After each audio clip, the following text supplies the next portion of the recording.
Reisen Sie mit uns in eines der kleinsten Länder der Welt, mitten in Europa. Hoi zusammen. Hoi. Einfach rein. Hereinspaziert. Dankeschön. Einmal die Weste an. Genau. Okay. Da vorne geht's rüber. Da geht's rüber, Ramon, genau. Aber natürlich ohne Motor, wie du festgestellt hast. Unser Motor hat einen Namen. Das ist dann so. Auf geht's nach Liechtenstein. Das Fürstentum Liechtenstein bietet Urlaub fernab vom Massentourismus und gilt als kleiner Geheimtipp für Wanderer. Ganz ehrlich, ich habe schon gehört, Liechtenstein, aber ich wusste nicht, wo das ist. Idylle, Gemütlichkeit und wunderbare Aussichten. Es ist eigentlich ein großes Dorf und das genieße ich schon sehr. Spektakuläre Wanderwege in traumhafter Bergkulisse. Ich habe schon gehört, das ist so wie Disneyland in den Bergen. Dann sage ich, das ist eine gute Beschreibung. Wir sind unterwegs, einmal durchs ganze Land. Mann, Mann, Mann! Ihr seid echt mutig, ihr Liechtensteiner, ey.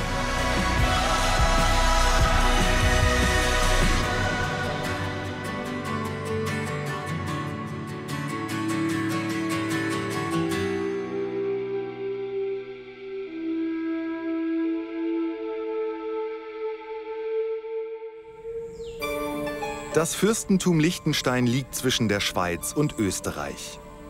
Wir starten die Reise am Rhein und wandern entlang des Liechtensteinweg, der sich einmal durchs ganze Land schlängelt.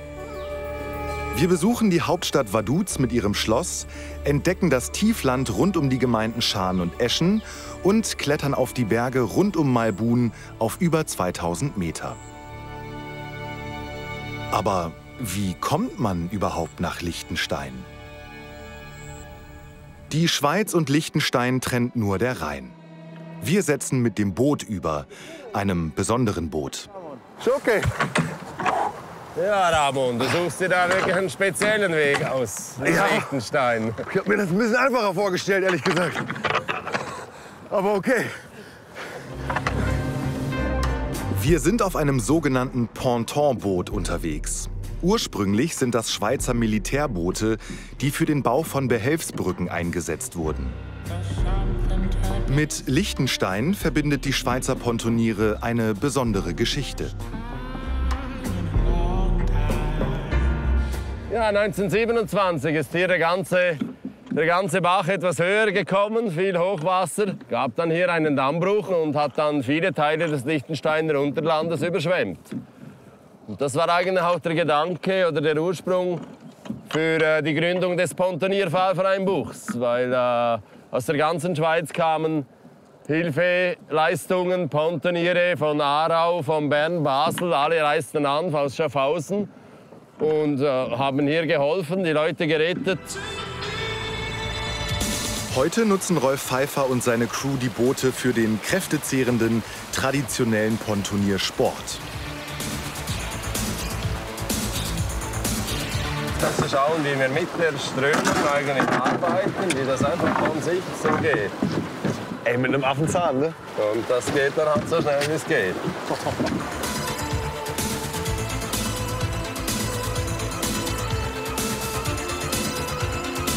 Die Überfahrt dauert rund 5 Minuten. Jetzt sind wir in Liechtenstein gelandet, Ramon. Ich bin beeindruckt. Vielen Dank. Wir sehen uns. Wir Gute sehen uns. Reise. Dankeschön. Ramon. Ich habe richtig Bock. Ich glaube, es gibt einfachere Wege, nach Liechtenstein zu kommen. Aber warum nicht die Reise Definitiv der schönste. mit einem kleinen Abenteuer starten, ne? Auf Gott. Den Rhein kann man auch zu Fuß überqueren. Zum Beispiel über diese 100 Jahre alte Holzbrücke. Die Grenzen sind offen. Hier beginnt der Liechtensteinweg. Das erste Ziel unserer Reise ist die Hauptstadt Vaduz.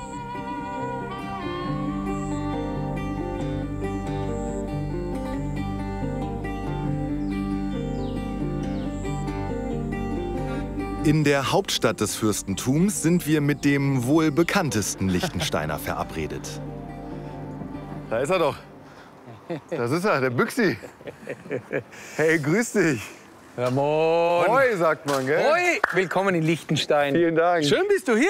Danke. Schön, du hast ein schönes Wetter ausgesucht. Ja, ich habe mir viel Mühe gegeben. Wenn Engel reisen, oder? Warte mal, schön bist du hier. Heißt das, ich sehe gut aus oder ist es schön, dass Das ich hier sowieso. bin? Na, beides. Du siehst gut aus und schön, dass du hier bist. Das ist eine andere Satzkonstruktion quasi, gell? Schön bist du hier, sagen wir. Ist das Schweizerdeutsch? Liechtensteiner Deutsch, bitteschön. Das ist schon ein Unterschied. Hoi. Hoi ist typisch Liechtensteiner. Das ist Hallo, gell? Ja, Okay. aber das ist typisch liechtensteinerisch, deshalb Hoi. Die Schweizer sagen Grüezi, wir sagen Hoi. Und wir sprechen Liechtensteiner Dialekt. Ja. Ist aber Grüezi ist eine Sitzform, oder? Das ist eine Sitzform. Grüße Sie, Ja. Grüezi, und wir sagen Hoi. Die Du-Form. Duzt man sich hier? In Liechtenstein wird geduzt, ja, weil das Land so klein ist, weißt du, knapp 40.000 Einwohner, alle kennen alle. Man kennt sich, man ist zusammen in die Schule, in den Kindergarten und dann wird geduzt. Ja, dann Hoi. Hoi, freut mich sehr. Freut mich auch sehr. Ja. Marco Büchel ist ehemaliger Skirennfahrer. Sein größter Erfolg war die WM-Silbermedaille im Riesenslalom 1999. Marco, genannt Büchsi Büchel. Hier ist also der Sieger Marco Büchel aus Liechtenstein. Du bist ein richtiger Promi hier, Büchsi, oder? Das würde ich nicht so sagen, aber Liechtenstein ist natürlich klein, jeder kennt jeden und die Leute kennen mich. Und das heißt, ja, ich bin bekannt wie ein bunter Hund. Heißt aber nicht, dass ich ein Promi bin. Also, wir sind hier im Liechtenstein Center. Da kommst du jetzt mal mit. Ich muss dir was zeigen. Gut. Ja. Ja, gerne. Hier darf jeder mal Fürst spielen. Hast du deinen Pass dabei? Klar habe ich den dabei. Ich finde schon, dass du ein Andenken aus Liechtenstein brauchst. Super gern, ne? Also, komm mit. Da ist er. Hoi. Hoi. Bist du die Grenzbeamtin hier? Fast. Ich wollte dir nur zeigen, dass ich meinen Pass dabei habe. Sehr gut. Vielen Dank. Bitte gern. Und wie funktioniert das? Ist das jetzt tatsächlich ein offizielles Dokument? Ist das Genau. ein Souvenir? Das ist offiziell, weil wir haben ja keine Grenze zu der Schweiz wegen dem Zollvertrag. Und Ja. darum machen wir das. Viel Freude. Ja, vielen Dank. Genießt das. Es ist schon was Außergewöhnliches. Ja, Wie viel kostet das? 3 Franken oder 3 Euro. 3 Franken gern. oder 3 Euro? Ich habe Franken dabei. Sehr gut. Seit 1719 ist Liechtenstein ein eigener Staat. Lange war das offenbar nicht überall bekannt. Kannst du dir vorstellen, im Zeitalter vor Google oder so, ich bin da rumgereist mit dem Liechtensteiner Pass und am Zoll haben die das immer so angeschaut so, und dann mich angeschaut, so quasi, was ist das? Und dann haben die große Bücher rausgeholt, um das Land überhaupt zu finden. Und dann ist der Supervisor, hat man geholt. Ich war immer so eine halbe Stunde jeweils am Zoll bei internationalen Reisen. Die kennen das Land einfach nicht. Die kennen das einfach zu wenig. Auch ich muss zugeben, dass ich nur wenig über das Land weiß. Das will Marco jetzt ändern und zeigt uns den Fürstensteig. Ein absolutes Highlight in Liechtenstein. So, ich sage willkommen. Hier beginnt's. Wie, jetzt geht's erst los? Jetzt geht's los, das ist der Fürstensteig. Wir sind doch schon unterwegs. Ja, ich auch. Aber jetzt wird schön. Also nicht, dass das nicht schön ist, aber von jetzt weg, da hast du eine Aussicht. Weißt du, dieser Weg, der ist so fast schon geschnitzt in diesen Felsen hinein. Da hast du wirklich Aussicht. Du bist ja trittfest, oder? Es klappt ganz gut, glaube ich. gut, Ja. gut. Es ist schön, weil ich sehe, glaube ich, hier hast du noch so Vegetation, oder? Ja. Und hier beginnt es einfach Einfach felsig. felsig zu sein. Hast du Höhenangst? Du kannst mich an der Hand nehmen. Es kommt auf den Gesprächspartner an. Ja, dann bist du in guten Händen heute. Sehr gut. Alles klar. Gehen wir los. Sehr gerne. Cool, ja. Der Fürstensteig wurde 1898 eröffnet. Der Wanderweg ist an seinem höchsten Punkt über 2000 Meter hoch. So, Ramon, jetzt Ui, ui, ui. genießen wir mal einen Ausblick. Ha? Beginnen wir mit dem hier. Das ist schon mal phänomenal, gell? Willkommen in Liechtenstein. Ja, vielen Dank.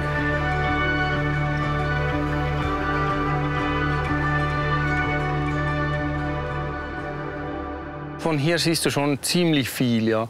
Das siehst du bis an die Südgrenze. Wenn ich mich mal umdrehe, Südgrenze mit Graubünden im Hintergrund. Ja. Und wenn wir noch ein bisschen weiter nach vorne gehen, sehen wir sogar einen Bodensee. Ist die schon ein bisschen klein? Ein bisschen klein? Ja, ist es ja. Aber das hat wahrscheinlich auch einen tollen Charme, oder? Hat er schon, ja. Also ich finde schon, ja. Eine Einzigartigkeit hier, doch. Du hast ja in deiner Karriere viele Menschen gesehen aus der ganzen Welt. Ja. Kennen die alle deine Herkunft? Also wenn du sagst, du kommst aus Liechtenstein, wissen die? Bei Zuschauern oder so, wenn man erklärt, ja, ich komme aus Liechtenstein, wo ist denn Liechtenstein? Da muss man erklären, mitten im Herzen von Europa, zwischen Schweiz, Österreich, südlich von Deutschland. Wir sind schnell am Meer, 3-4 Stunden sind wir in Italien. Ja, das ist da. Ich habe schon gehört, das ist so wie Disneyland in den Bergen. Dann sage ich, das ist eine gute Beschreibung.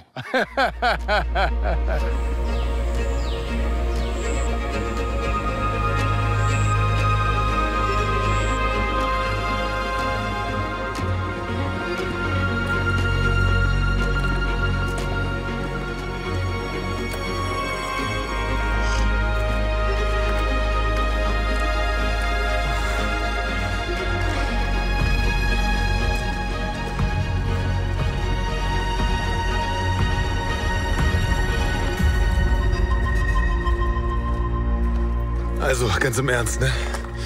Für Leute, die nicht trittsicher sind oder Höhenangst haben oder so, würde ich den Fürstensteig nicht empfehlen. Es ist echt nicht ohne. Ich meine, Sie sehen das hier, wie das hier runtergeht. Puh. Nicht ohne. Ich bin froh, einen Profisportler dabei zu haben.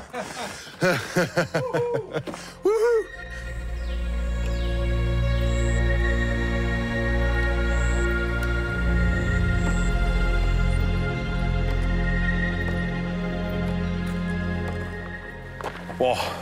Hä? Ey, nix für Ungeübte, ne? Das kann was, ne? Das kann was, ja. Jetzt glaubst du mir, dass ich, wenn ich sage, trittfest und keine Höhenangst. Ja. Ja. Für so Flachland-Tiroler? Eher schwierig. Eher schwierig, gell? Für Liechtensteiner ist das manchmal auch eine Feierabendrunde. Weißt du, so abends kommt die Sonne hier schön eingefallen und dann geht man hier einfach zügig rundum. Einfach am Feierabend noch eine schnelle Wanderung. Das ist nicht dein Ernst? Ja. Das als Feierabend? Ja, so kann man gut machen. Ja. Okay, also ich glaube, für Urlauberinnen und Urlauber wie Das mich ist ein das Muss. eher Aber das ist ein Muss. Das muss man sehen in Liechtenstein. Wenn man hier ist und gar nicht in die Berge geht, ich finde, das muss man sehen, weil das ist so unsere Signature-Wanderung. Zumindest meine. Aber jetzt kommen die richtig schönen Passagen. Okay. Noch schöner, gell? Noch schöner. Es geht immer noch schöner. Mit jedem Meter wird es noch schöner.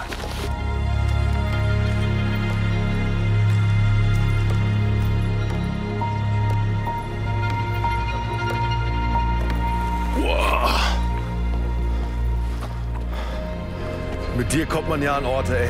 Das ist schön. Das ist schön, ja.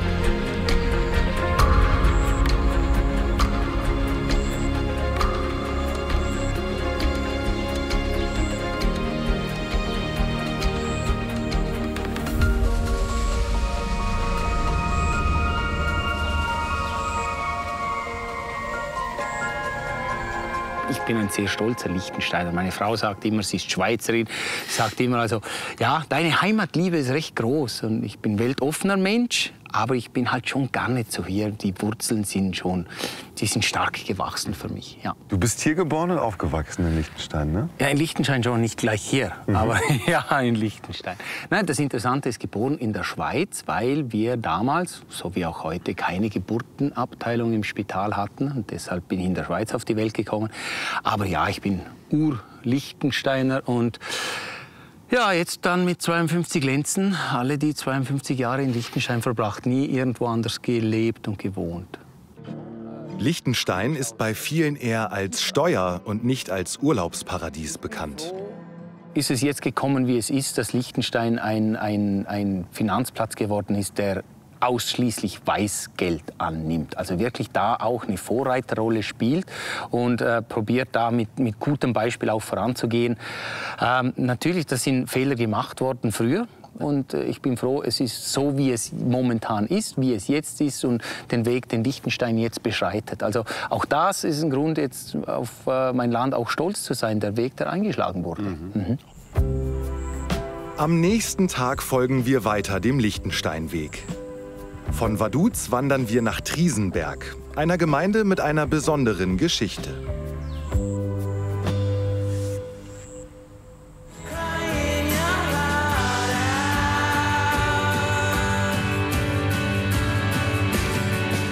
Gegen Ende des 13. Jahrhunderts hat sich in Triesenberg die Volksgruppe der Walser angesiedelt. Die alemannische Volksgruppe hat sich, ausgehend vom schweizerischen Wallis, im Spätmittelalter in den Alpen verteilt. Auch in Liechtenstein. Es gibt in Triesenberg nicht nur ein Walser Museum, sondern auch ein Walser Sagenweg. Viele Nachfahren erkennt man heute noch an ihrem sehr markanten Dialekt. Auch Annalena, Marc und ihr Sohn Henry sprechen untereinander Walser Dialekt.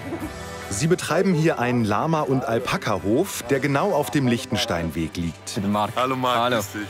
Hallo, kannst du gerade mithelfen? Oder? Ja? Wir sind gerade alles im Zusammenwischen, einfach alles da auf der Hofe. Okay. Für eure Tiere, die sollst du hier gemütlich und Genau. schön haben, gell?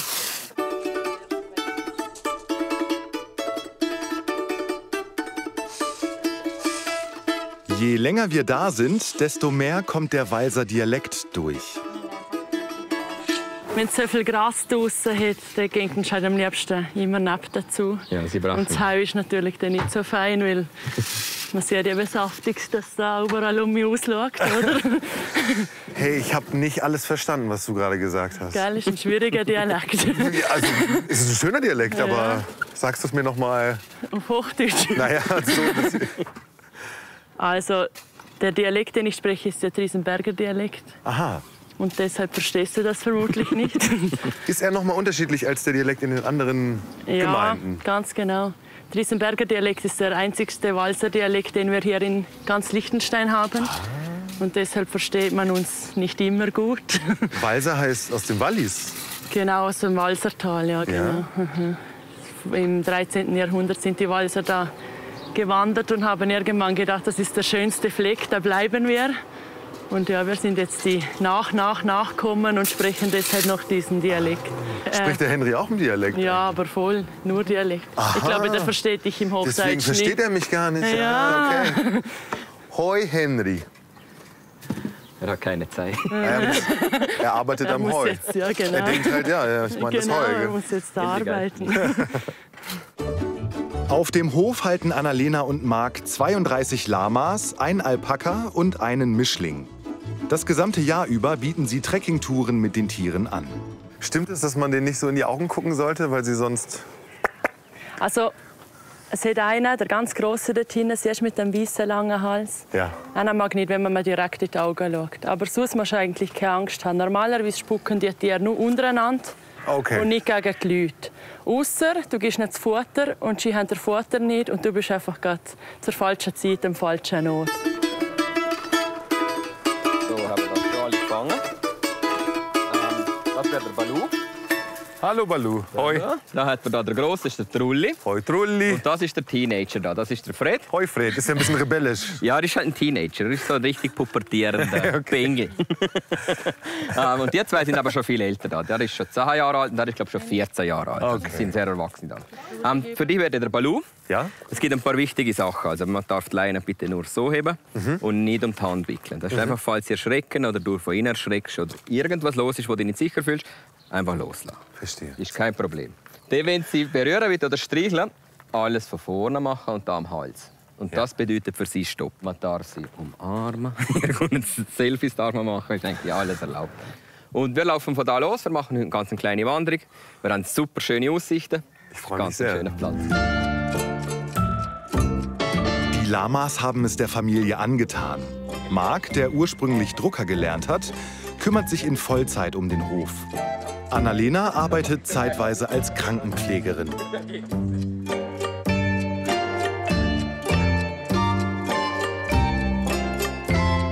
Wie bist du denn auf die Idee gekommen, hier so einen Lama- und Alpaka-Hof einzurichten? Also es war eigentlich so, meine Familie, wir hatten immer schon einen Bauernhof. Wir haben jetzt noch einen Bauernhof mit Kühen, einfach Milchkühe. Und ich und Annalena wollten einfach irgendwas anderes, also keine Kühe. Weil irgendwie, ich glaube, ich hatte einfach Überdosis von Kühen oder ich weiß auch nicht genau, von meiner Kindheit. Und dann hat meine Mutter im Fernsehen mal Lamas gesehen und hat gesagt, das wäre doch eine wunderbare Idee. Und dann haben wir einfach gekauft. Wir hatten 3 Tiere am Anfang, also das kleine Alpaka, das war am Anfang, das war das erste Tier. Und dann haben wir einfach gekauft. Und das andere, was wir jetzt alles haben, hat sich einfach daraus entwickelt. Es gab immer mehr und mehr und mehr. Und dann kamen die ersten Jungtiere auf die Welt und dann, oh süß, süß, süß, wir brauchen mehr. Und dann gab es mehr und mehr. Und jetzt mittlerweile eben seit 3 Jahren oder 3,5 Jahren ist jetzt hauptberuflich. Und wir machen eben so viele Wanderungen und halt alles drum und dran. Marc und Annalena bieten verschiedene Themenwanderungen mit den Tieren an. Nachts kann man eine Fackeltour machen und dazu gibt es dann ein Fondue. Aber dafür ist es heute einfach zu heiß. Sind wir schon am Ende von unserer kleinen Wanderung da. Das war sehr gemütlich. Mit einer wunderbaren Aussicht. Halb Liechtenstein, halb Schweiz. Das ist schon fast kitschig. Ja, so das schön ist schon fast. Das ist wirklich so. Du bist ja auf dem Liechtensteinweg. Ja. Durch alle 11 Gemeinden. Und das ist noch relativ spannend. Es gibt ja in Liechtenstein gibt es ja 11 Gemeinden. Es gibt das Unterland, das ist da unten irgendwo. Und dann gibt's, wir sind hier im Oberland. Und dann machen die Oberländer Witze natürlich über die Unterländer. Und die Unterländer können keine Witze machen, weil sie ja... Nein, sie machen auch Witze gegen uns, glaube ich auch. Und dann hat auch jede Gemeinde hat so ein bisschen was Spezielles. Also hier oben natürlich definitiv der Dialekt. Das ist der Dialekt. Und man lernt, also man hört es auch, wenn jemand aus Vaduz kommt zum Beispiel, der hat ganz ein klein bisschen einen anderen Dialekt als zum Beispiel die aus Balzers kommen. Es sind ja schon verschiedene Gemeinden, aber irgendwie gehört trotzdem alles zusammen. Also wenn es dann hart auf hart kommt, irgendwas, dann stehen dann trotzdem alle zusammen. Ja. Also, ja. Kennen sich auch alle? Kennen sich definitiv alle. Hat Vor- und Nachteile. Ja, Geheimnisse haben ist schwierig wahrscheinlich. Geheimnisse oder zum Beispiel auch, ich sage es immer so, wenn ein Unfall passiert, teilweise wissen es die Menschen schon, oder die Menschen aus Liechtenstein schon, bevor der Unfall passiert, wer es gewesen ist. Das ist dann manchmal so ein bisschen, das hat Vor- und Nachteile.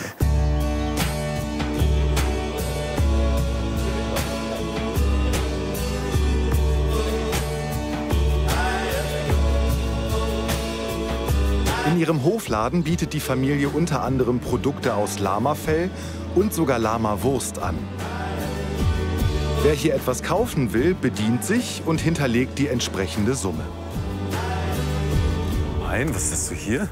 Hier kann man noch übernachten. Ist das so eine Jurte? Das ist eine Jurte, ja. Könnt ihr gerne mal reinschauen. Gerne, ja. Einmal Boah, heiß, mein Gott. Kopf aufpassen. Das ist aber schön.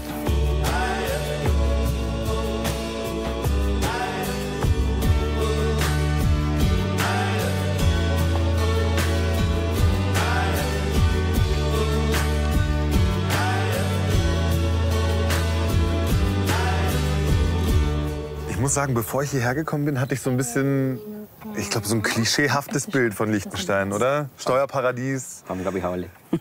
Ne? Ja, Banken, Casinos und so, aber... Ist ja auch nicht schlecht, das müssen wir auch so sagen. Aber das Liechtenstein hat so viel mehr zu bieten. Eben von hier nach oben die ganze Natur und alles, das ist wirklich das, was Liechtenstein eigentlich ausmacht.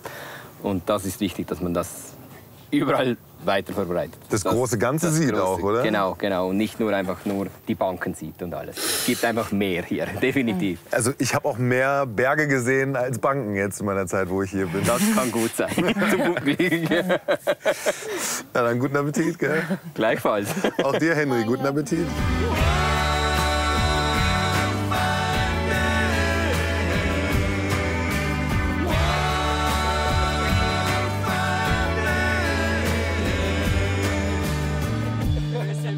Das wäre dann auch ein Mist.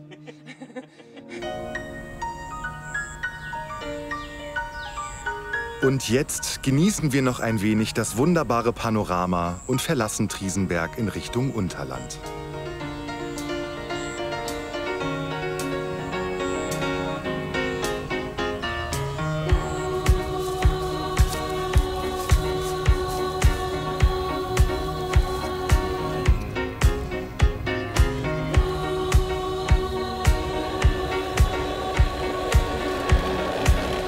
Alter. Was ist das denn? Was ist das? Hoi!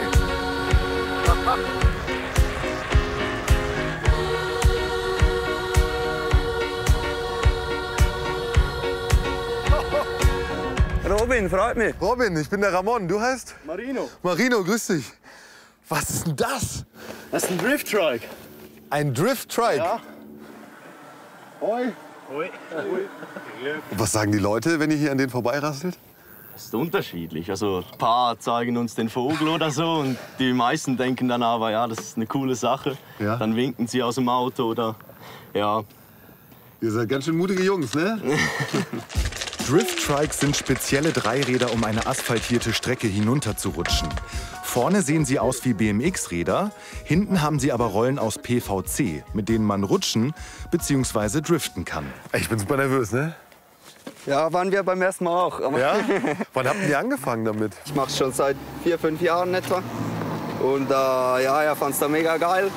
Und seitdem ist er auch mit dabei. Habt ihr Angst vor solchen Situationen hier, wenn die Autos kommen eigentlich, oder?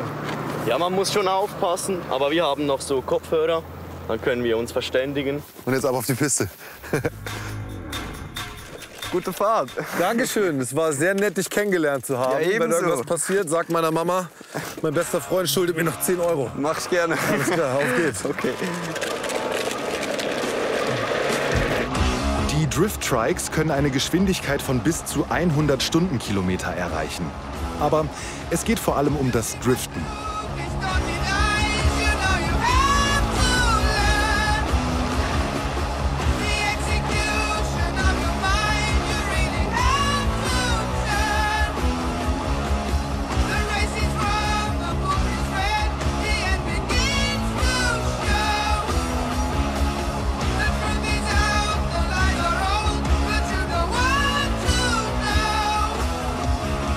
Es ist mega geil. Schon cool. Euer Hobby. Sehr gut gemacht. Danke, Digi. Hey, krass. Ihr habt ein abgefahrenes Hobby. Ihr beiden. Gut gemacht. Ja, danke schön. Ich kann es nicht so gut wie ihr. Ey, bei euch sieht das... Ja, am Anfang sah es bei uns auch so aus. Seid ihr eigentlich so Extremsporttypen, ihr beiden? Wo Adrenalin zu finden ist, sind wir nicht weit. Marino und Robin kommen aus dem benachbarten Graubünden in der Schweiz. Für sie bieten die Straßen und der Ausblick in Liechtenstein die idealen Voraussetzungen fürs Driften. Du kannst irgendwie all deinen Stress und so kannst du unten lassen und du bist einfach hier oben und lebst den Moment. Das ist schon sehr schön. Schon Hammer. Gut, durch euch habe ich jetzt noch mal eine ganz andere Seite kennengelernt. Ich nenne das jetzt nicht mehr Liechtenstein, ich nenne das jetzt Driftenstein. Sehr gut. Schöne Action. Das nächste Ziel unserer Reise ist das Naturschutzgebiet Roggelaaried an der nördlichen Grenze von Liechtenstein zu Österreich. Von dort aus geht es dann weiter in die Gemeinde Schaan, wo ein musikalisches Highlight auf uns wartet.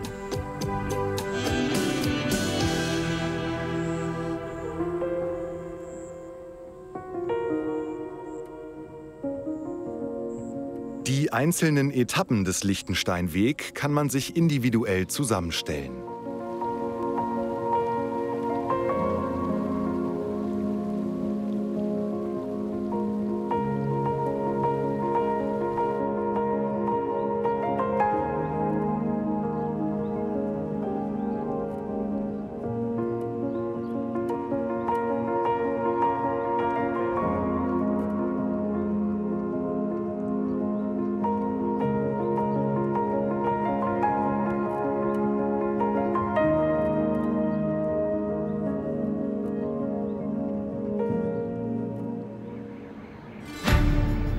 Schaan ist die größte Gemeinde in Liechtenstein.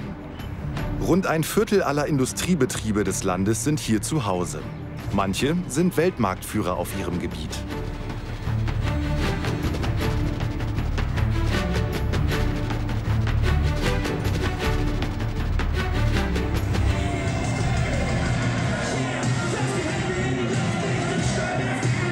Heute findet hier das größte Popmusikfestival in Liechtenstein statt. Mit dabei die Fantastischen Vier. Sie haben eine besondere Verbindung zum Land. Wir reisen schon seit einer Woche hier durchs Land.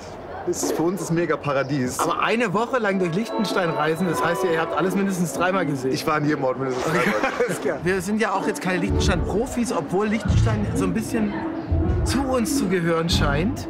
Da wir jetzt dieses Jahr hier spielen und unser aktueller Tonträger auch noch die Liechtenstein-Tapes sind, die wir hier aufgenommen haben. Also Liechtenstein und wir scheinen so zu sein.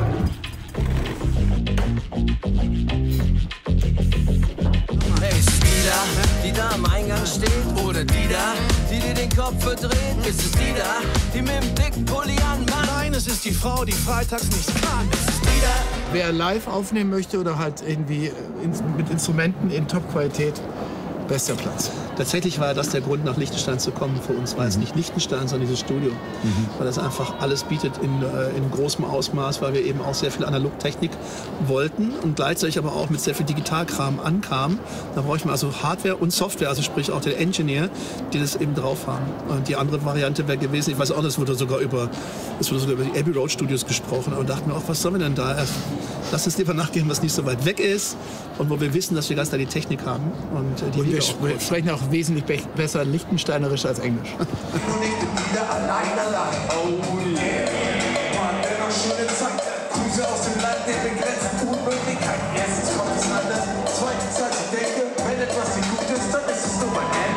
Das ist unser 34. Geburtstag als Fantas. Gleichzeitig haben wir festgestellt, dass wir das letzte Mal hier vor 24 Jahren waren, nämlich 1999 in Vaduz. Was ist denn so euer Eindruck von dem Land? Wie nehmt ihr das Einwandfrei. Top Leute, super drauf, top Essen, top Wetter, top Studio. Also Liechtenstein selbst ist tatsächlich in meinem eigenen Kopf auch eher so ein diffuser Begriff, hat nicht so richtig einen Ort oder ein Wahrzeichen oder so. Und als dann hier die Woche in Liechtenstein aufgenommen hatten, haben wir schon eine Gemeinschaft von ganz tollen Typen, warmherzige Buschis und ja, es war einfach super. Es war wirklich sehr, sehr willkommen. Trotzdem ist es immer noch ein diffuser Begriff. Aber deswegen, Gott sei Dank, gibt's wunderschön.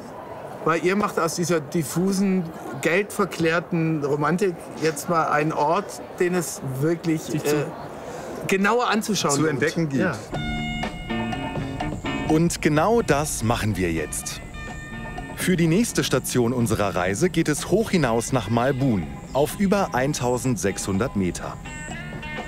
Im Winter ein Paradies für Skifreunde, bietet es im Sommer wunderschöne Wandertouren. Einige davon erfordern allerdings Trittsicherheit.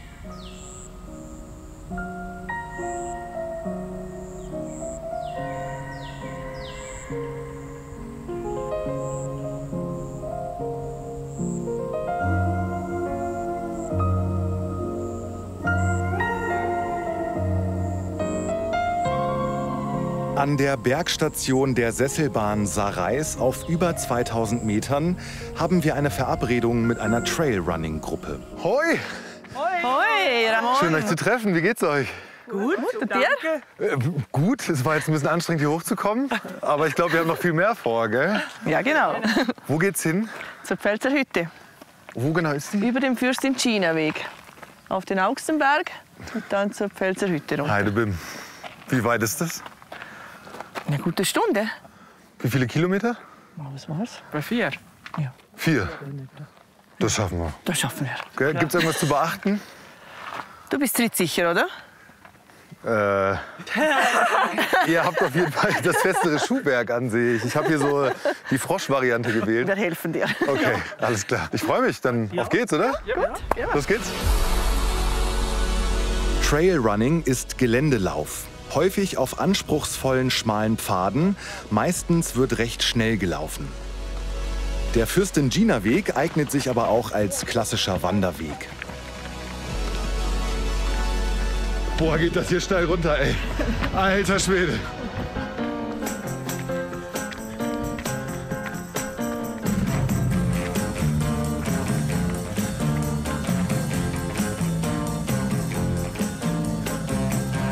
Eieieiei.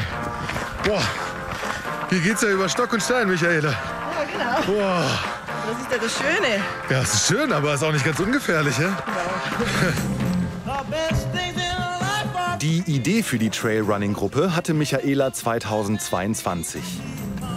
Der Weg heute ist wegen seines Ausblicks sehr beliebt bei Trailrunnern. Ah, guck mal, da steht's ja, Fürstin-Gina-Weg. Genau. Dieser Weg wurde am 2. September 1988 eingeweiht zu Ehren von der Fürstin Gina. Für ihr segensreiches Wirken für unser Land und die Notleidenden der Welt. Ja, sie war, man hat ja auch Landesmutter gesagt. Ihr habt irgendwie alle ein echt positives Verhältnis zum Fürstenhaus, gell, hier? Oder viele? Viele, mehrheitlich auf jeden Fall. Wir dürfen sogar von unserer Alp die Produkte liefern. Das heißt unseren Alpkäse von der Alp Süka und die Milchprodukte. Lieferst du ins Fürstenhaus? Darf ich direkt in die Schlossküche liefern. Genau.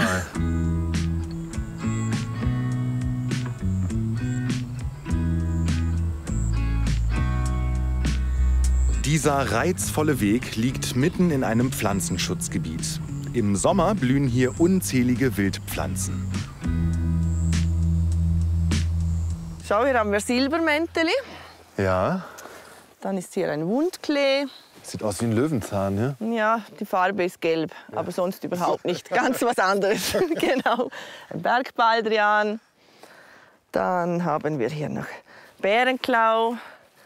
Warum kennst du dich denn so gut aus mit den Kräutern? Ich befasse mich schon seit vielen Jahren mit Pflanzen. Ja. Essbaren Wildpflanzen und Blumen.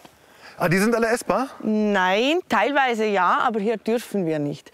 Wir sind in einem Pflanzenschutzgebiet. Gibt es irgendwo unterwegs was wir abzupfen können, oder ist das alles Schutzgebiet? Alles Schutzgebiet. Ich habe aber etwas vorbereitet für euch. Habe ich aber im Tal unten. Eben auch Brennnessel und so weiter. Das bekommt ihr dann auf der Pfälzer Hütte. Als Belohnung für den Lauf? Genau. Sehr gut. Da freue ich mich drauf. Michaela ist Coach für essbare Wildpflanzen. Dazu bietet sie Wanderungen an. Ihre Idee: naturnahe Kulinarik und spektakuläre Bergkulisse verbinden und damit sich selbst neu erleben. Boah. Mann, Mann, Mann. Ihr seid echt mutig, ihr Liechtensteiner, ey. Puh. Es ist nicht ohne. Es ist überhaupt nicht ohne.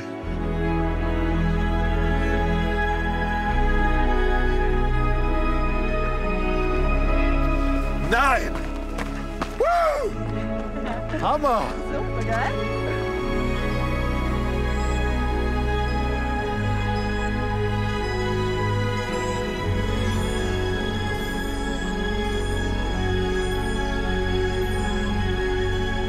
Was ist für dich das Besondere am Trailrunning?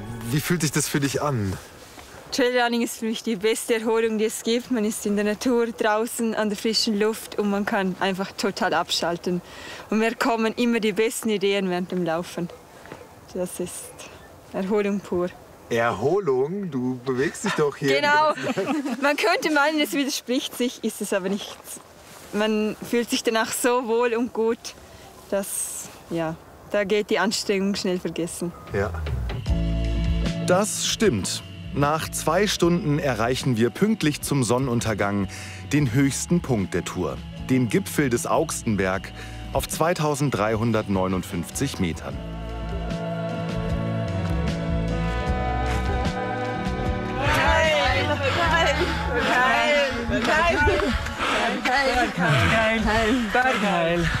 Bergheil, Leute! Ja!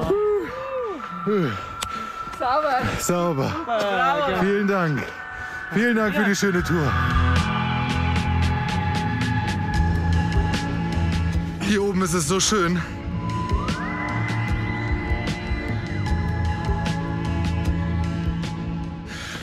Man vergisst hier glatt die Zeit. Und jetzt ist hier die Sonne untergegangen. Und jetzt hieß es gerade, es wird hier gleich richtig dunkel. Oder Leute? Ja. Das heißt, wir müssen uns jetzt richtig ranhalten. Genau. Es kann jetzt echt gefährlich werden, wenn es keine Helligkeit mehr gibt. Jetzt müssen wir uns ranhalten. Mal gucken, ob es klappt. Geht schon ganz schön steil los.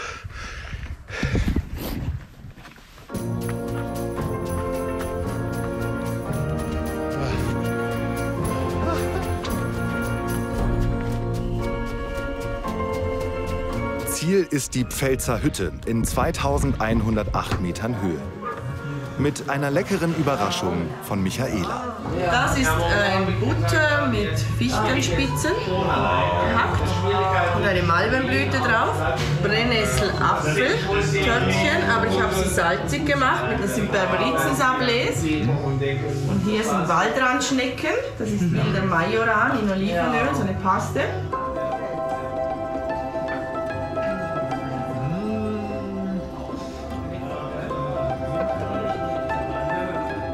Vielen Dank für die schöne Tour.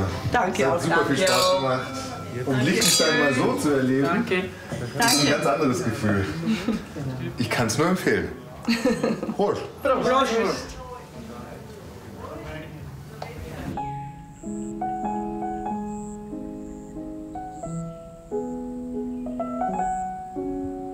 Nach diesem Abenteuer wandern wir entlang des Liechtensteinweg durch die Gemeinde Nendeln. Hier steht der älteste Handwerksbetrieb des Landes. Die Keramikwerkstatt gibt es schon seit 1836. Bekannt ist sie heute vor allem wegen eines Produkts. Also jeder Liechtensteiner kennt diese Becher. Wir machen die seit 20 Jahren, stellen wir die her in diesen Farben. Und das sind so ganz beliebte Geschenke auch für sich selber zu Hause. Ja. Jeder Liechtensteiner kennt diese Becher? Ja, ich würde sagen, ja. Ich habe jetzt da draußen gerade gelesen, dass da Werkstatt dran steht. Also Werkstatt. Kann ich es hier auch lernen zu töpfern? Ja klar, jeder, der ein bisschen Gefühl für Handwerk und Natürlichkeit hat, kann das lernen. Wollen wir es mal versuchen? Ja, gern.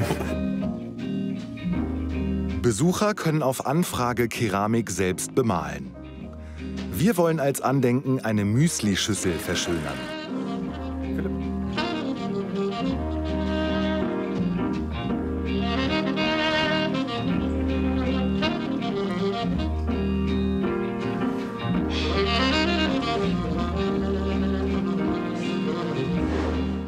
Also, ich habe jetzt hier mal eine Schüssel.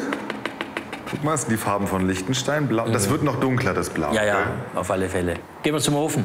Brennen? Brennen. Ja, super gern. Nehmen wir es mit? Wir nehmen es mit. Nehmen es mit. Gut. Das Krönchen brennen.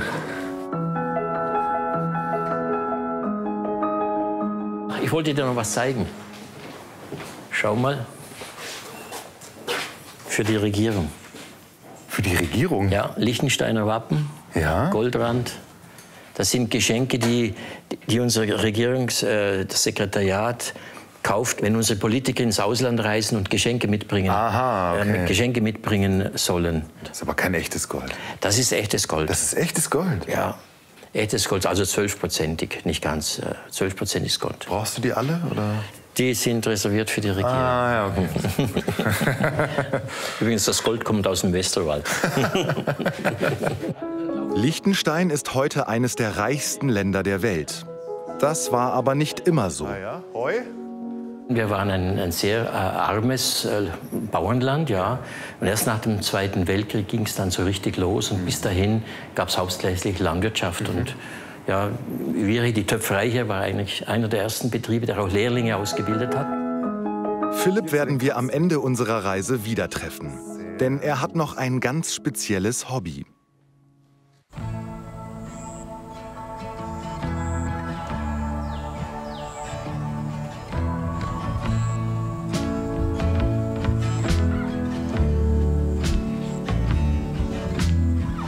Landwirtschaft und bäuerliches Leben haben lange Zeit das kleine Land geprägt. Das ist auch heute noch an manchen Stellen sichtbar.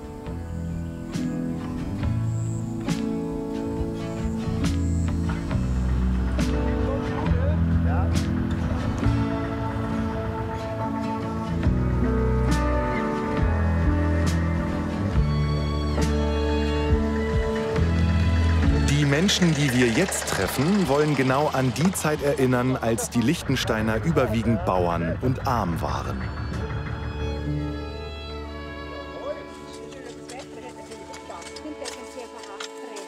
Wir sind ein Club, der Rebelwohler Club, und jedes Jahr, das machen wir jetzt schon über 20 Jahre, pflanzen wir hier Dürka, sagt man bei uns. Das ist Mais. Unsere Maispflanzen haben sich gut entwickelt. Ja, Schau, die sind ganz saftig, grün und kräftig.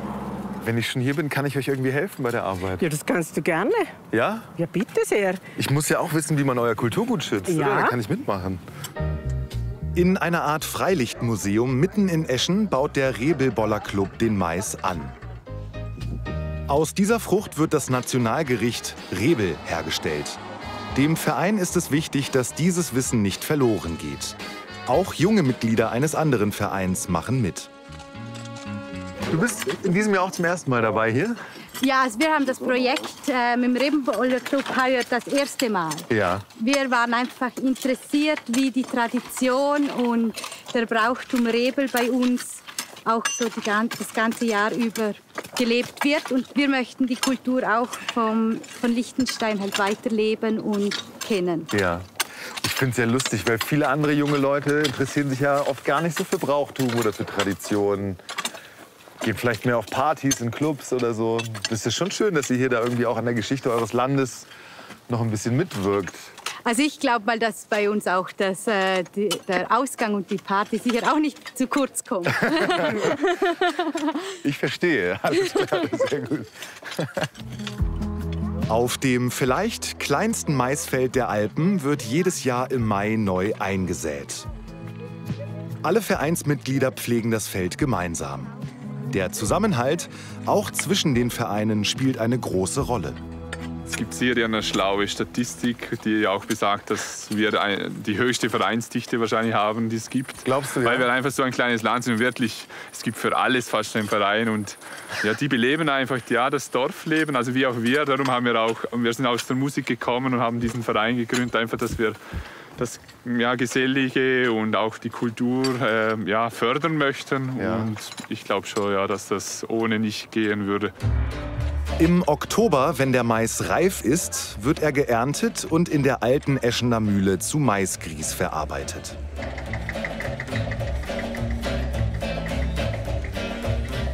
Hinter diesen Türen, da ist ein Schmuckstück, das liebe ich. Das muss ich dir unbedingt zeigen. Nach den heiligen Hallen hier. Ja. Schau, da ist die Mühle. Und da werden unsere Maiskörner gemahlen. Ein Schmuckstück. Ja. Da fühle ich mich wohl, kommen auch Kindheitserinnerungen hoch. Als ich das erste Mal wieder hier war, der Geschmack und wir waren als Kinder hier und der Müller sehe ich vor mir und wie die Körner hier gewogen wurden, der Müller lief. Also da sind so viele Erinnerungen wieder hochgekommen und ich liebe diesen Ort. Die Genossenschaftsmühle wurde 1778 gebaut. Das Gebäude diente ursprünglich als Weinpresse, wurde aber 1912 zu einer elektrischen Mühle umgebaut. Heute läuft sie noch einmal im Jahr, wenn der Rebelboller Club seinen Mais mahlt. Das Rezept vom Rebel ist bis heute unverändert. Von wem hast du das gelernt, den Rebel so zu machen? Ja, von der Mama. Schon von der Mama? Ja, das ist ein altes Liechtensteiner Gericht. Aber es war damals, zu dieser Zeit, fast die Hauptnahrung. Rita ist 1941 geboren und eine der Mitbegründerinnen des Clubs. Sie hat Liechtenstein noch anders erlebt. Ich finde es total spannend, weil du heute in einem der reichsten Länder der Welt lebst. Und du bist eigentlich aufgewachsen in einem sehr armen Land, oder? Ja. Und hast diese ganze Veränderung mitgekriegt? Es ist unglaublich, was man in dieser Zeit erlebt hat. Ja. Wenn ich es den Kindern erzähle, sie können es fast auch nicht glauben. Gell? Ja, als ich aufgewachsen bin, da war vor jedem Haus eine Bank, dann sind die Nachbarn zusammengekommen. Solche Sachen sind ein bisschen verloren gegangen, ja. Zum Glück habt ihr noch eure Vereine, um eure Gemeinschaft am Leben zu halten. Ja, Vereine haben wir viel im Land, ja.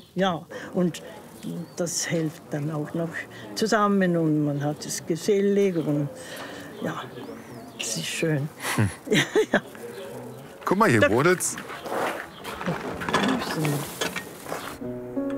In das kochende Wasser kommen ein bisschen Salz und Butter und dann natürlich der Maisgrieß. Ja. Langsam ein genug? Bisschen mehr. Ein bisschen mehr darf ich schon, okay. Den Grieß. Noch ein bisschen mehr. Noch ein bisschen, ja. Jetzt verdunstet mir das Wasser.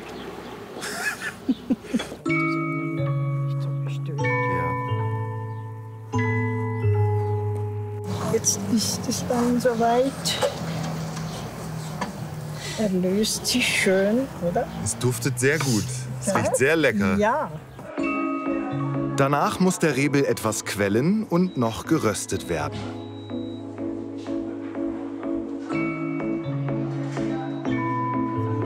Schon eine Kühle lang. Ja. Darf ich hier dazukommen zu den Chefköchinnen? Ja, hallo, Ramon. Das riecht aber fantastisch. Es schmeckt, sagt man bei euch, fantastisch. Wenn es riecht, sagt man auch schmeckt, oder? Es schmeckt gut. Es schmeckt gut und es schmeckt auch gut, gell? Ja, und es ist doch gut. Willst du da ein bisschen mal schaffen? Sehr gern, ja. Ja, dann komm. Ihr röstet jetzt, oder? Ja, wir rösten.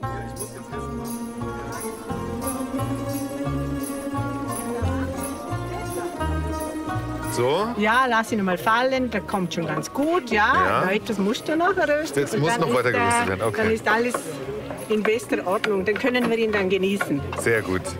Hey, das machen aber nicht nur Frauen, den Rebel, oder? Das machen Männer auch. Ja, sicher. Gut. Sicher können das Männer auch machen. Also dich können wir gleich anstellen. Den Rebel kann man sowohl herzhaft als auch süß essen. Hier gibt es heute den Klassiker, Holunderkompott und Apfelmus. Also guten Appetit, gell? Vielen Dank. Ich habe großen Hunger und ich habe vor allem irgendwie mit euch heute einen ganz, ganz tollen Tag.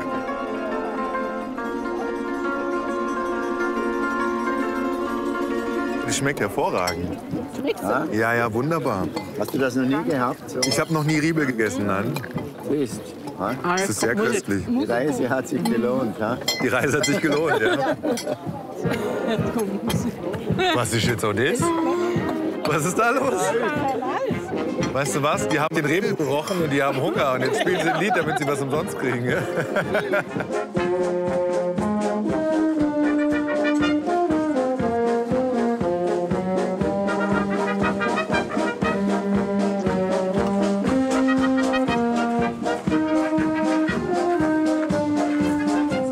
Der Rebel wird im ganzen Land bei Volksfesten angeboten. Auch heute sind viele Menschen aus Eschen gekommen, samt der örtlichen Blaskapelle. Ein tolles Konzert, vielen Dank. Bitte gerne. Total schön. Schön, dass es euch gefällt. Da. Ich Ja, hoffe, sehr dass, gut. In Deutschland gibt es ja auch einiges an Blasmusik. Ja. In der Blasmusikszene, bei uns in Liechtenstein übrigens auch. 11 Gemeinden, 10 Musikvereine, da ist richtig was los in Liechtenstein. Das heißt, bis auf eine Gemeinde haben alle eine Blaskapelle? Genau, die kleinste Planken, Ja. die ja kleine, aber alle anderen haben da zum Teil richtig große Musikkapellen, also bis über 70 Leute. Das heißt, das hat auch kulturell eine große Bedeutung fürs Ja, Land? ja, auf jeden Fall. Also Blasmusik ist ja, ich sage jetzt mal, da vor allem in der Bodenseeregion sehr, sehr stark verankert. Das kommt nicht nur darum, weil in Österreich viel Blasmusik gemacht wird oder in Süddeutschland oder in der Ostschweiz, sondern weil Liechtenstein an sich immer schon ganz viel Blasmusikkultur hatte und immer noch hat.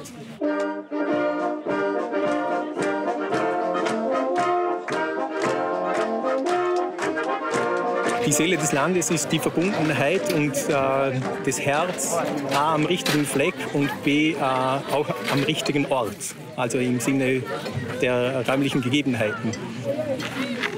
So ist es. Ist halt herrlich, gell? Ja, genau, so ist es.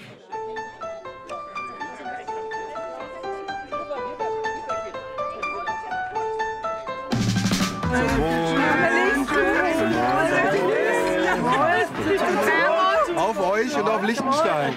Neben traditionellen Vereinen hat Liechtenstein aber auch moderne Unternehmer.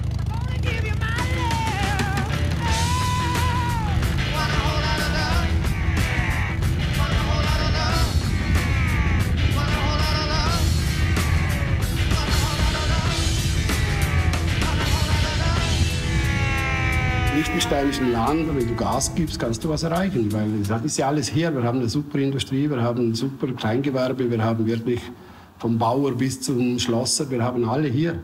Und wenn du was erreichen willst, kannst du das auch. Reinhard Bobber Cervello hat 2008 seine Bobber Garage eröffnet. Hier restauriert und verkauft er vor allem klassische Motorräder. Und er hat mit dem Monarch sogar ein eigenes Bike entwickelt. Seine Kunden kommen aus aller Welt. Vor 50 Jahren hatten alle noch den Milchstuhl am Arsch, deutsch gesagt. Und heute sind sie zum Teil Millionäre. Das ist die Zeit der Dinge und ich denke, wir haben wirklich schlaue Leute hier und Hilti zeigt sie eigentlich schon, oder Malbun, was auch immer die ganzen Firmen heißen. Es ist halt auch ein bisschen Geld hier. Ich denke, mit dem Geld ist alles ein bisschen einfacher. Oder? Ich meine, ich bin gelernter Kaminfeger. Das war aus meiner Familie raus und habe mich dann zum Schlosser und weiter. Und mittlerweile baue ich Custom-Bikes. Bin international anerkannt und habe aber auch Gas gegeben, habe viel gearbeitet dafür. Bis heute und immer noch. Und muss auch. Ich muss ja Miete bezahlen. Das ist das andere in Liechtenstein. Billig ist es hier nicht. Es ist okay, aber nicht billig.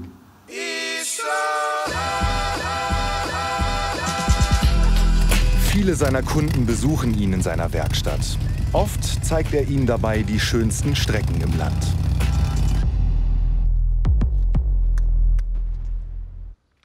Für mich ist natürlich Liechtenstein Heimat, Verbundenheit, Sicherheit. Und wenn ich da runterschaue, muss ich sagen, wo gibt es sowas wunderschön, und bin eigentlich sehr glücklich, dass ich hier sein kann.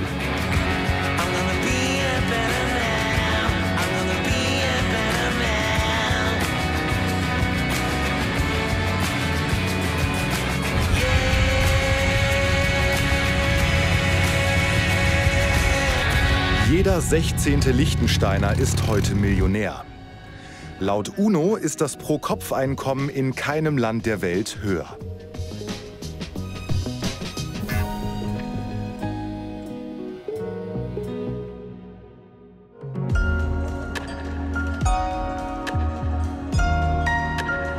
Unsere Reise führt uns zurück in die Berge entlang des Liechtensteinweg. Ziel ist eine Bergalp oberhalb von Malbun.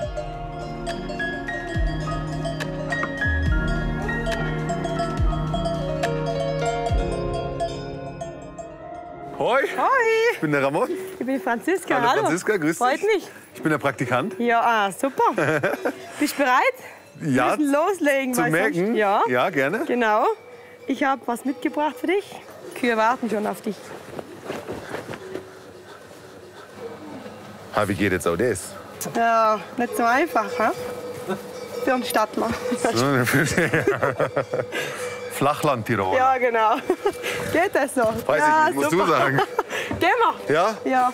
Wollen wir ein Rap-Video drehen gehen, oder? Wiki, Dicker.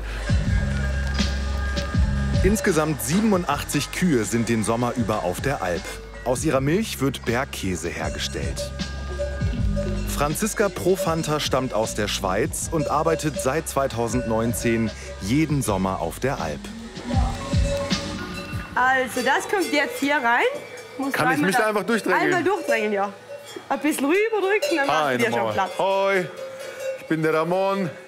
Jetzt darfst du noch schön, den euch zu Melkstuhl sehen. anziehen. Hallo. Anziehen? Ja, ich zeig's dir. Ist ein bisschen kompliziert. Wie zieht man den Stuhl an? Also, der darf nicht zu hoch sein, der muss weiter unten sein und da. Weil wenn du niederhockst, sitz mal so nieder. Das ist ja mega Du stark. musst aber den weiter runter, der muss tiefer, hier gell? sein, ja. Genau, der muss tiefer. Das ist ja super cool. Probier's nochmal. Kann ich den mitnehmen? Das ist ja überall super praktisch. Die Kühe werden um 5 Uhr morgens und um 5 Uhr abends gemolken. Das ist unser Vormilchbecher. Den kannst du hier rumhängen. Dann brauchst du noch. Wir produzieren ja Käse, da müssen wir auch sauber arbeiten. Ja. Und dann sind das unsere Tücher zum die Zitzen putzen. So, also. Jetzt erst noch vormelken, dass die. Magst du die Sonnenbrille weg tun? Meinst du es besser, Ja. ja? Sie hatte, vielleicht war das ja ein Signal. Sie wollte nicht, dass sie da Ja. ist. Sie ist ein bisschen kack. Ist das zu viel für Sie vielleicht? Nein, nein. Sie ist nur eine junge Kuh, deshalb. Jetzt haben wir vorgemolken, die Zitzen geputzt Gut. mit dem Tuch. Und jede Kuh hat ein Tuch, also nicht ein Tuch für 5 Kühe nehmen, weil wir wollen ja nichts auf die andere Kuh übertragen. Und jetzt kommt schon die Milch. Bist du bereit für deine Kuh? Ich weiß nicht, wenn die mich so auspeitschen die ganze Na, Zeit. ich Du halte hältst dann fest, fest? ja. Ja, dann bin ich bereit für meine Kuh.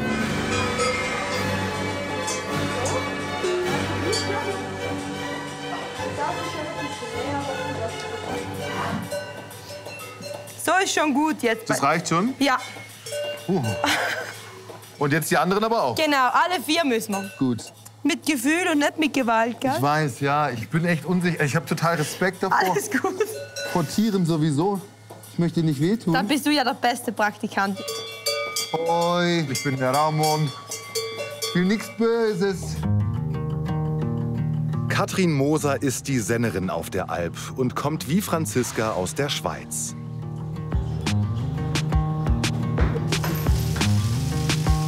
Viele der Käsesorten sind ähnlich wie in der Schweiz. Aber es gibt auch eine Liechtensteiner Spezialität. Das ist der Sauerkäse oder Plodderkäse, wie er hier genannt wird. Das ist die Spezialität hier aus der Region. Und dann ist da das Naturmutschli, ein Halbhartkäse, der reift nur ca. 3 Wochen und kann dann schon gegessen werden. Das hier ist auch das Mutschli mit Chili drin, also etwas Spezielles. Und das hier ist noch der Alpkäse vom letzten Sommer.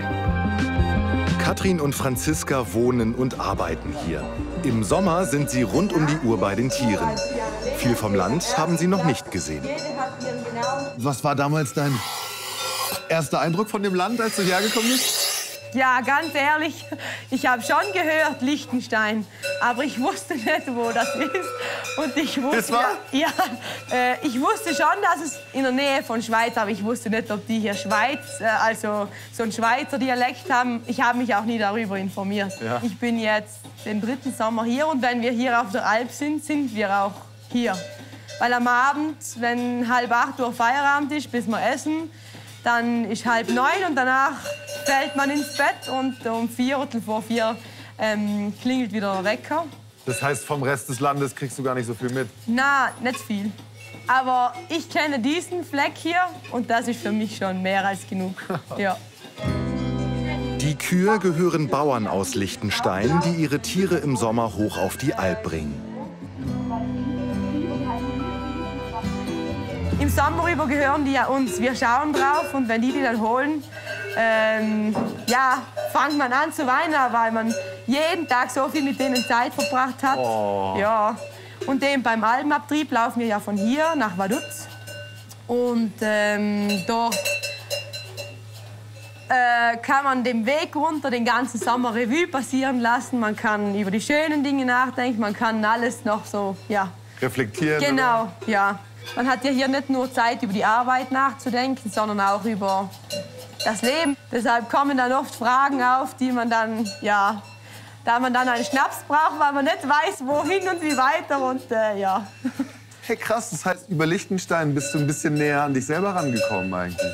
Ja, durch die Alp hier, ja. Braucht schon, ja, man hat hier halt sehr viel Zeit für sich selbst, genau. Manchmal muss man halt weggehen, um anzukommen, gell? Ja, das ist so.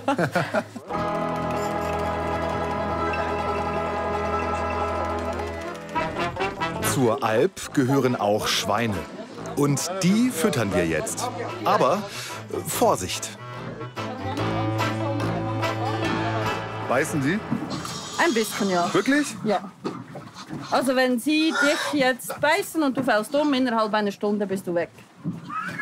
Gut. Gute Information. Ich bin total unlecker, Jungs. Ich bin nicht lecker. Ah, jetzt hat er wirklich... Aber deine Hosen... Ah, die beißen wirklich. Guck mal, es tut ein bisschen weh, es zwickt. Ey, jetzt sind aber falsche Stellen hier.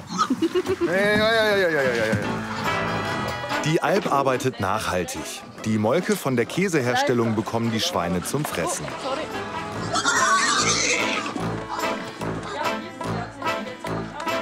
Jetzt bin ich schon den 4. Sommer da. Genau. Was ist dein Eindruck von dem Land? Fast wie in der Schweiz. Also von der Landschaft? Von der Landschaft her und auch von den Leuten. Und sie sprechen auch einen Dialekt. Ja. Man kann mit Schweizer Franken bezahlen. Ja, genau. Das Einzige ist, wir müssen uns hier als Ausländer anmelden, dass wir hier arbeiten dürfen. Ja. Aber der Rest ist eigentlich ziemlich gleich. Auf der Alp sind Katrin und Franziska glücklich. Wahrscheinlich ist das nicht ihr letzter Sommer hier oben.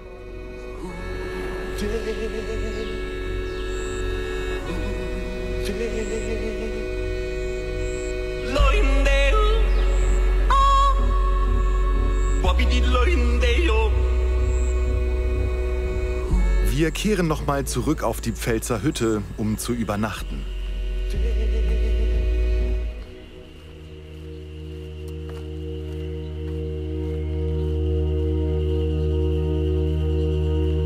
Früh am Morgen geht es zum höchsten Punkt unserer Wanderung.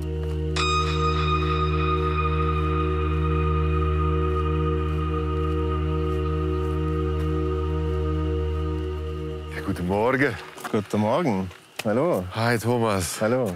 Es ist kurz nach 4 Uhr. Ja? Ich habe noch nie so früh einen Wanderführer getroffen wie heute. Alles klar. Wie geht's dir? Prima. Ja, hast du gut geschlafen? Ja, selber auch. Ja, ist schon sehr früh, ne? Ich bin noch ein bisschen müde. Ja, dann würden wir nachher starten. Gerne. Ich habe was Spezielles mit dir vor. Ja. Wir machen eine Sonnenaufgangstour mit Alphorn. Das heißt, du kriegst hier jetzt ein Alphorn von mir. Das ist ein Alphorn? Das ist ein Alphorn. Ich habe selber noch eins dabei. Okay. Das tragen wir jetzt hoch. Ja. Dann genießen wir den Sonnenaufgang und spielen oben mit dem Alphorn. Geil, das ist was wie ein Kindheitstraum von mir. Super. Also dann gehen wir da hoch. Da geht es circa eine Stunde, 1,5 hoch. Okay. Guter Frühsport.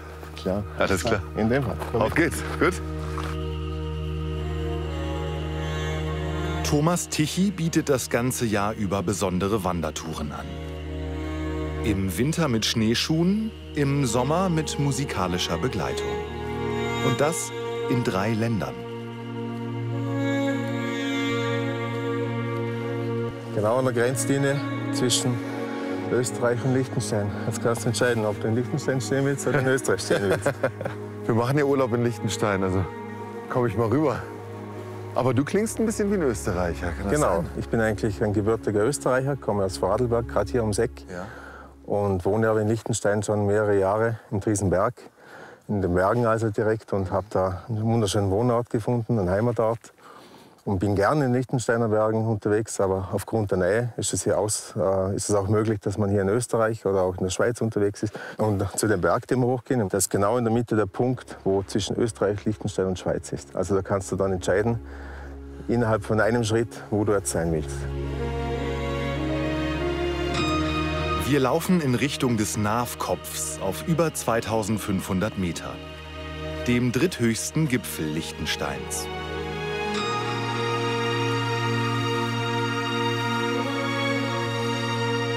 So, jetzt hier ein bisschen aufpassen. Aufpassen? Ja. Oh ja, es ist eng.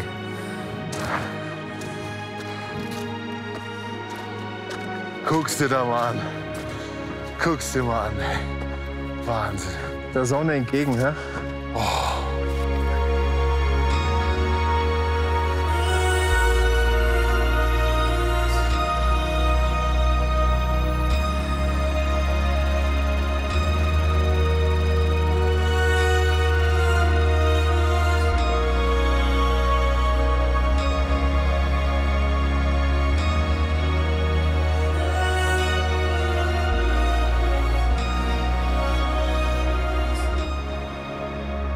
Das ist der absolute Hammer. Sonnenaufgang in den Bergen, das ist was Besonderes. He? Das ist vor allem mein erster. Erster? Na, wirklich? Ja. Super. Das Besondere ist eben, du gehst im Dunkeln los in der Früh, musst dich fast aus dem Bett quälen, dass du da aufstehst. Ja. Und denkst, jetzt mache ich es, jetzt gehe ich. Die Natur langsam erwacht, die Vögel anfangen zu zwitschern. Und irgendwann siehst du am Horizont dann langsam das Licht durchkommen. Und irgendwann ist da die wärmende Sonne und der Tag beginnt. Ja.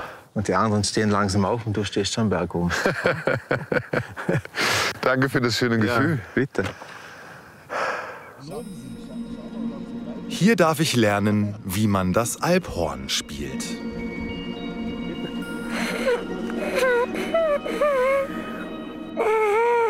Probier mal einen Ton zu halten und dann mit den Lippen mehr zusammenpressen und wieder aufmachen. So.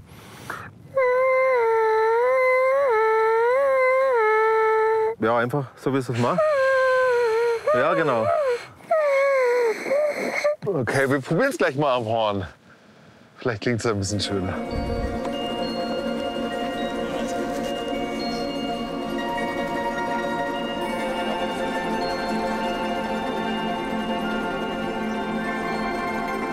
Lass laufen.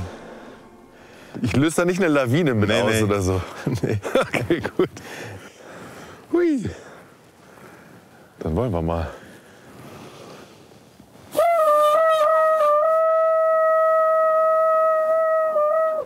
Guten Morgen, Liechtenstein.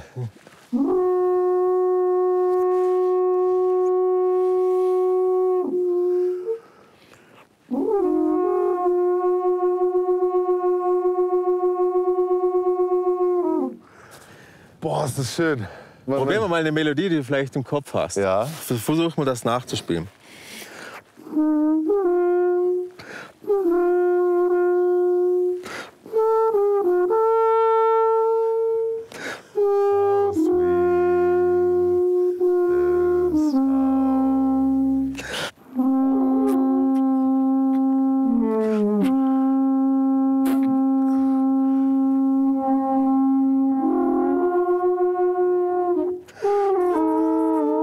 2 Töne hast, schon richtig. Alter, das hat geklappt. Genau, nochmal.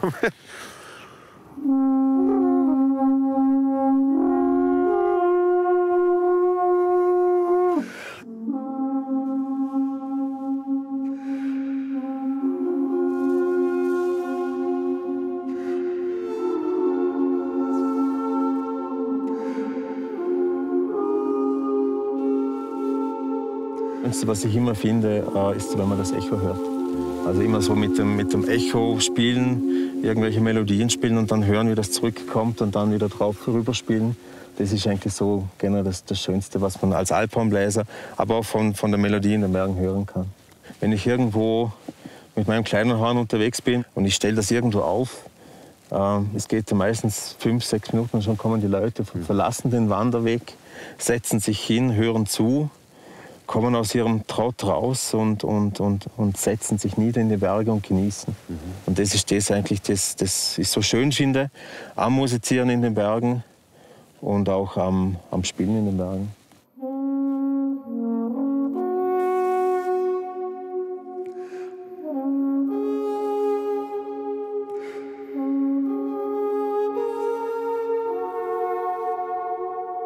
Liechtenstein ist für mich Heimat. Ich fühle mich hier wohl. Ich habe erst später herausgefunden, dass meine Urgroßmutter eine Liechtensteinerin war, die dann nach Österreich ausgezogen ist.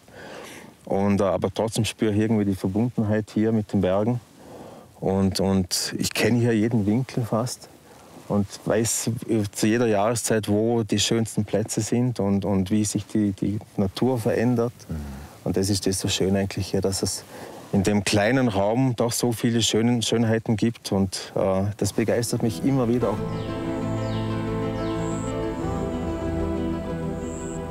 Und die herrliche Natur hier zu sehen, die grünen Wiesen und auch im Winter, wenn der Schnee da ist. Und das ist für mich einfach nicht nur das Haus, wo ich wohne, sondern wirklich, das ist Heimat. Und darum ist es so schön für mich hier. Zum Abschluss unserer Reise kehren wir noch einmal zurück in die Hauptstadt Vaduz mit ihrem Schloss, dem Wohnort der mächtigsten Familie im Land.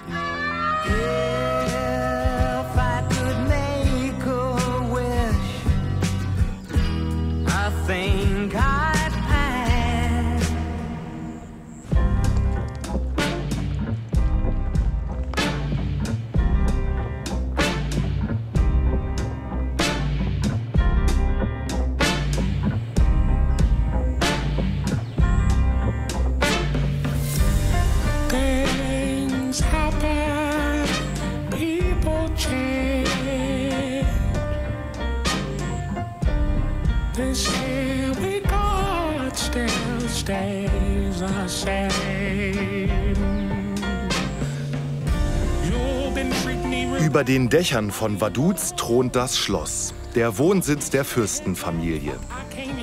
In der Stadt sind Teile ihrer Kunstsammlung für Besucher ausgestellt.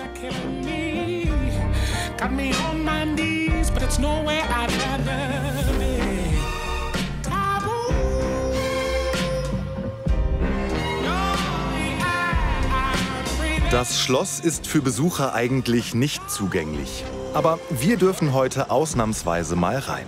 Grüß Gott. Grüß Gott. Ich weiß gar nicht, wie ich es Ihnen jetzt sagen soll. Ich habe einen Termin mit dem mächtigsten Mann dieses Landes. Mit wem? Mit dem Erbprinzen. Ich melde Sie an. Ja, Sie melden mich an? Gut. Komische Situation. Bitte sehr. Ich darf rein? Durch das große Tor durch. Durch das große Tor durch. Danke, schönen Tag Ihnen.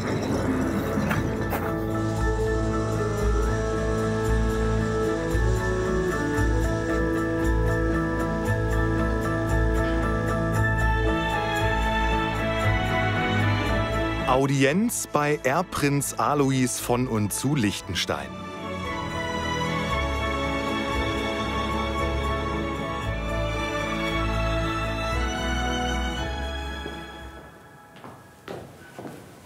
Hallo. Morgen. Guten Morgen, Eure Durchlaucht. Ich grüße Sie. Willkommen auf Schloss Vaduz. Vielen Dank. Es ist eine große Ehre, dass ich hier sein darf. Sehr gerne. Ich bin tierisch nervös. Ist es nicht jeden Tag so, dass ich ein Staatsoberhaupt treffen würde? Freude, Sie etwas durch das Schloss zu führen. Vielen Dank. Dann schlage ich vor, dass wir ins nächste Zimmer gehen. Das ist die sogenannte Bibliothek. Bitte. Das ist aber nett, vielen Dank. Liechtenstein ist eine konstitutionelle Erbmonarchie auf demokratischer Grundlage. Es gibt ein gesetzgebendes Parlament, aber das Fürstenhaus kann immer ein Veto gegen Gesetze einlegen. Hier sind wir in der sogenannten Bibliothek.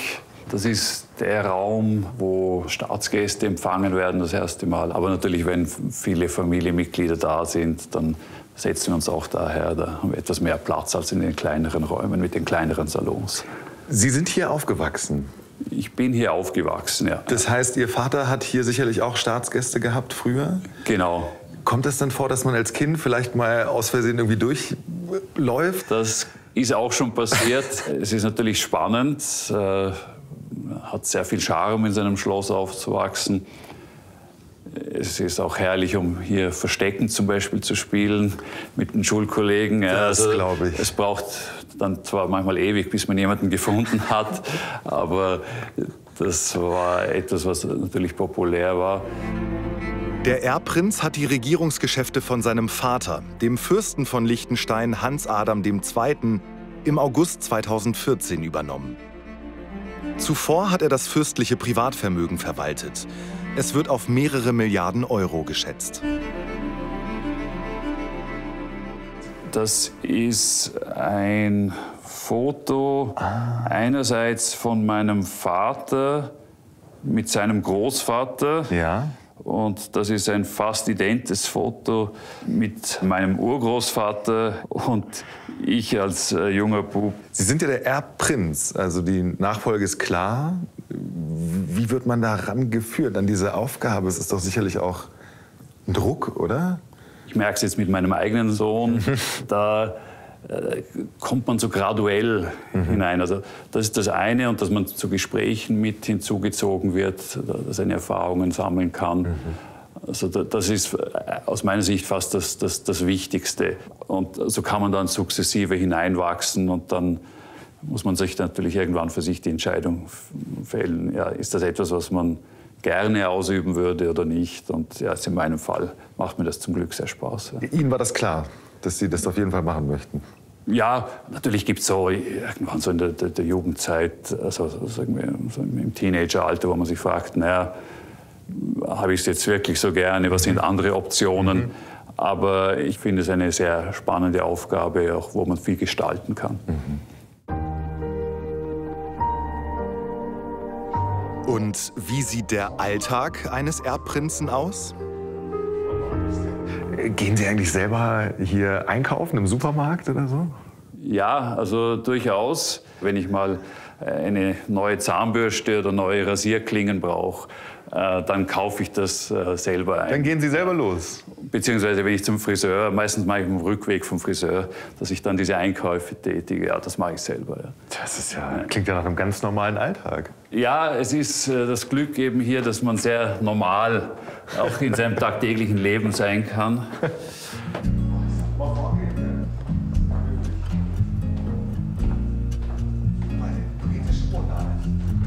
Beim Gang durchs Schloss betont der Erbprinz immer wieder, wie wichtig ihm Nachhaltigkeit und Umweltbewusstsein sind. Wir sind das Land in Europa mit dem höchsten Biobauernanteil, fast 40%.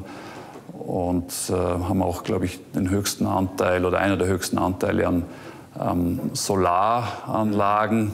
Aber da sind wir gerade im Energiebereich momentan zum Beispiel sehr am Diskutieren, was wir noch mehr tun können. Deswegen ist die ganze Thematik Nachhaltigkeit spielt auch in Liechtenstein eine große Rolle.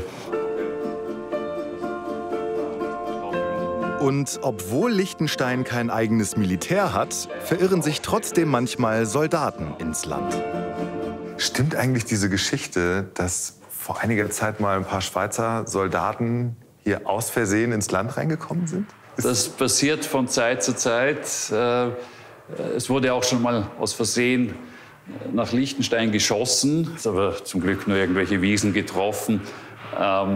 weil auf Schweizer Seite ist direkt auf der anderen Seite der Grenze ein Truppenübungsplatz. Aha. Aber dass ab und zu mal sich irgendwelche Truppen verirren, wenn sie da auf Manöver unterwegs sind, das passiert. Ja.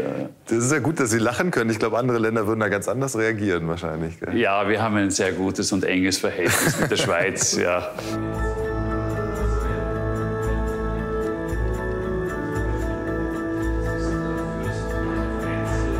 Dann alles Gute auch. Danke, Ihnen auch. Wiedersehen. Und viel Spaß noch im Land.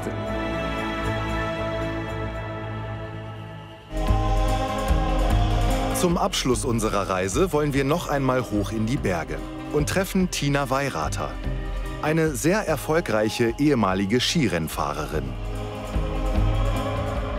Hoi Tina. Hallo. Grüß dich. Schön, dich zu sehen. Schön, bist du da? Dankeschön. Willkommen in Liechtenstein. Vielen Dank. Ich habe schon eine richtig gute Tour hinter mir. Ah, wirklich? Ja? Ja, wir sind ja hier in Steg, also im Wallünertal. Das ist wirklich ganz ruhig. Pfälzer Hütte da oben. Da war ich. Ja, das ist wirklich schön hier. Für mich so ein bisschen ein Kraftort. Und da ist auch die Langlaufloipe im Winter. Und ich dachte eben heute mit dem Mountainbike ganz cool mit dir. Voll die Ehre, mit einer Profisportlerin unterwegs sein zu können. Ja, danke. Liechtensteinerin Tina Weirater, die hat den Lauf perfekt im Kopf. 2017 gewann sie WM-Silber im Super-G und die Bronzemedaille bei den Olympischen Spielen 2018. Klasse Fahrt von Tina Weirater. Und das ist mal eine Richtzeit, an der müssen sich alle anderen jetzt messen. Ich brauche noch ein bisschen. Du bist jetzt schon im Rückstand. Bei euch geht's immer um Zeit, hä? Logisch. Dabei seid ihr doch so ein gemütliches Völkchen hier. Ist zumindest mein Eindruck. Hast du das Gefühl? Ich habe das Gefühl. Ich finde schon, wir haben schon ein bisschen was von der Schweizer Pünktlichkeit und so ein bisschen Druck und Leistung. Ja? Ist schon ein bisschen verankert, finde ich. Also beim Wandern war das bisher alles sehr gemütlich. Ja, vielleicht kommt da die österreichische Gemütlichkeit noch mit rein. Das stimmt schon.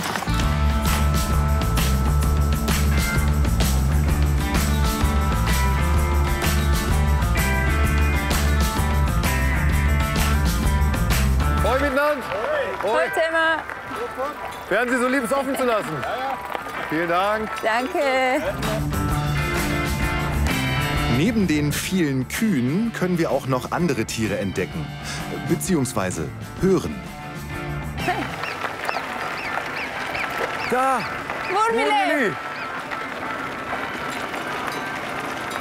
Die sind so süß, finde ich. Das ist auch so eine Eigenheit in Liechtenstein. Die Schweizer sagen ja Vögeli und Murmeli und wir sagen Vögile. Und Vögele? Murmile. So I und E vertauscht.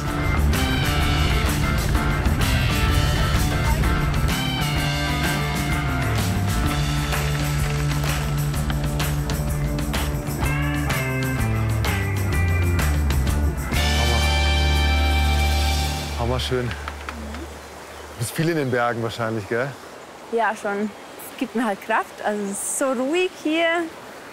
Und jetzt im Sommer schön kühl. Ja, da kommt man dann nach Hause und fühlt sich ganz anders. Wie kann ich mir eine Kindheit hier in Liechtenstein vorstellen? Ziemlich sportlich.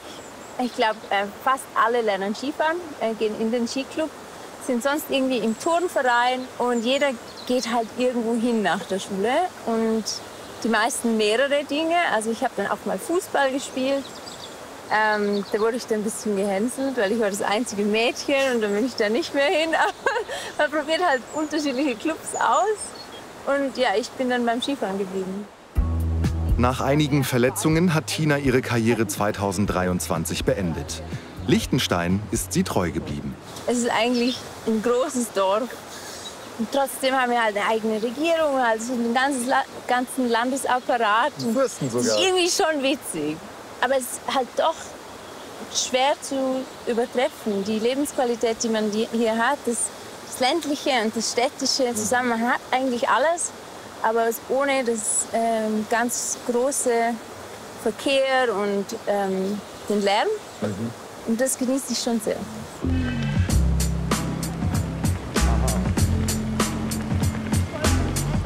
Jo. Jo, jo, jo. Schöne Wurzelbehandlung hier. Hui. Bist du noch da? Stark. Mega cool.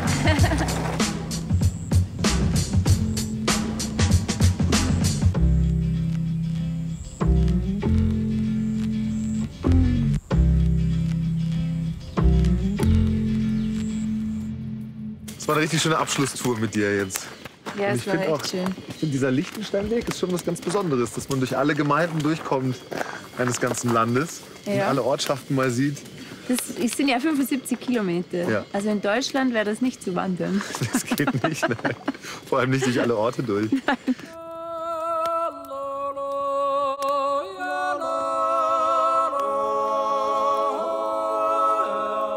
Hey, das war total schön, die Runde mit dir. Vielen Dank. Sehr gerne. Es hat großen Spaß gemacht. Ja, war cool. Und jetzt hey, Feuer, See.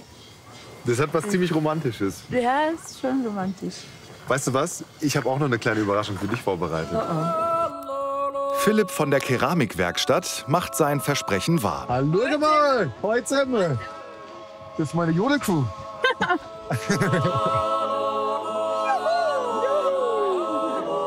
Philipp, toll, dass du dein Versprechen wahrgemacht hast. Ramon. Ihr seid ja eine Riesentruppe. Schön seht ihr aus. Du willst lernen jodeln, habe ich gehört. Gerne. Ich war Leiterin oder ja, Dirigentin vom einzigen Jodelclub hier in Liechtenstein in Schaan. Der Jodelclub Edelweiss Schaan und ich trage auch das Dirndl von der Gruppe. Sieht sehr schick aus. Und wir pflegen wirklich diese Kultur. Das ist halt so im Oberland. Wenn du etwas willst, musst alles gehen. Man kann dir aber alles wieder nehmen. Nein, dann machst du zuerst den Gehörgang auf. Fa, fa, fa, fa, fa, fa, fa, fa, fa. Fa, fa, fa, fa, fa, fa, fa, fa, fa. Richtig den Gehörgang öffnen.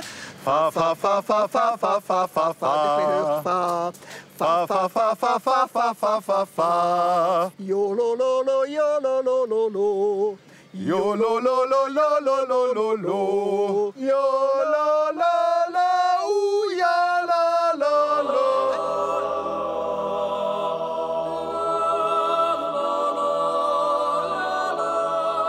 Tina, du hast ein ganz, ganz besonderes Heimatland, finde ich. Es ist wahnsinnig schön hier und von wegen klein, aber fein. Es ist klein und fein. Das Wandernetz ist beeindruckend, die Berge sind total toll und vor allen Dingen sind die Menschen hier wahnsinnig herzig und freundlich. Diese Gemeinschaft, das habe ich so noch nirgendwo gesehen. Ein Ort zum Seele baumeln lassen. Hier, Krasch.